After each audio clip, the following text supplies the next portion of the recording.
So I wanted to do a quick video update. This is just the camera.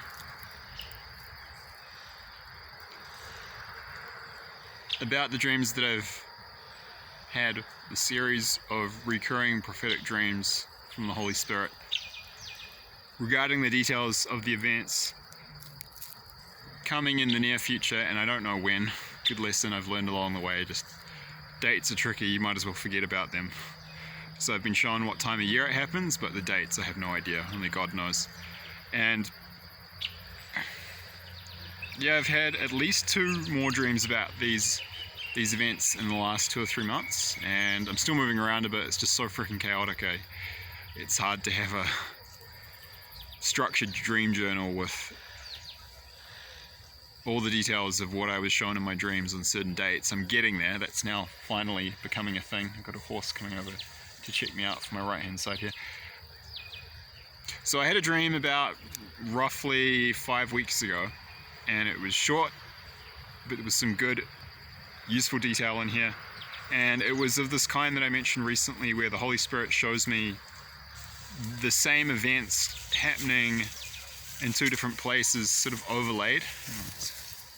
Horse coming by. And I was in a restaurant on the Malacon, so the waterfront of the small coastal town of Puerto Lopez in the Manabi province on the Pacific coast of Ecuador. It's on the western left-hand side of Ecuador. And this is back when I was living in Puerto Lopez. I'm in a different part of Ecuador now. And I just bought some food, and I came out of the restaurant, and I looked out at the Pacific Ocean beyond the beach with these, pleasant yellow colored sand, and there's this nice turquoise water. It's quite beautiful. It would be a lot more beautiful if the locals didn't not value it and dump rubbish everywhere, which is a real shame. They kind of need a shake up there. I like Ecuador, but I wasn't too impressed with the mentality of a lot of the local people in the smaller towns in that area. They're nice, but they're kind of, the women just have babies and play bingo, and the men just get drunk and fish in many cases. And they're really nice, but there's no culture, and they're not intellectual at all, and they just treat nature like shit. And there's a lot of them, not everyone, but there's a lack of awareness. And there were so many abandoned dogs and kittens in that town. It was horrible. Anyway, they're really nice, but I couldn't live there again. It was a bit eye-opening. That I prefer other parts of Ecuador where there's a little bit more culture, and I prefer the Amazon of Ecuador. That's the lesson I got from there. So the beach would be more beautiful if not for that. That's a tangent though. So I looked out at this beach, and in the dream, the beach was more beautiful than in real life because there's a lot of rubbish on it. Anyway, in real life, this bay at Puerto Lopez is full of small fishing boats, and it was interesting because I looked out, and then the scene changed, and it wasn't just the Pacific Ocean off the coast of Puerto Lopez. It was also visualizing it in my head, the eastern side of Wellington Harbour, looking from Wellington. So looking the opposite direction, but it was like the scenes were overlaid. And then I zoomed in, and I saw 3 large ships, and they were roll-on, roll-off ferries, and 2 were gathered around the third, and the third was sunk, and it was upside down, and I could see the tip of the bow poking out, and it was like 2 siblings mourning a dead brother or sister.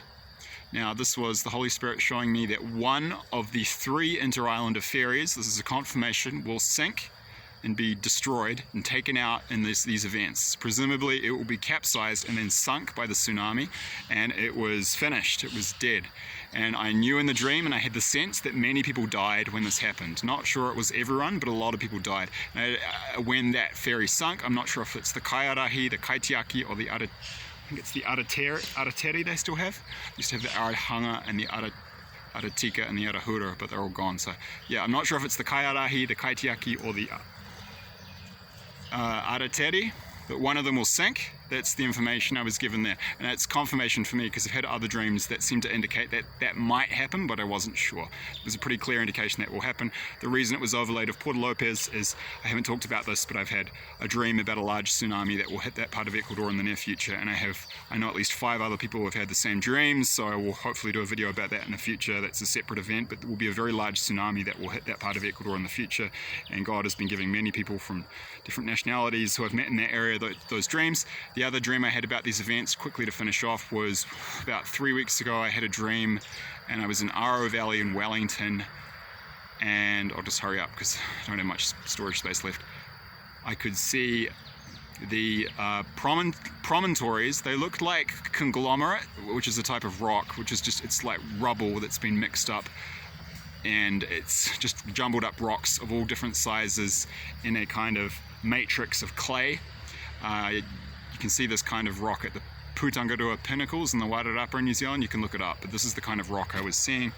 And there were these promontories that looked like Pride Rock out of The Lion King, and they'd snapped off the sides of the hill of Aro Valley, and they were jumbled like building blocks, and houses in Aro Valley were sort of entombed, and people were trapped in the houses beneath them.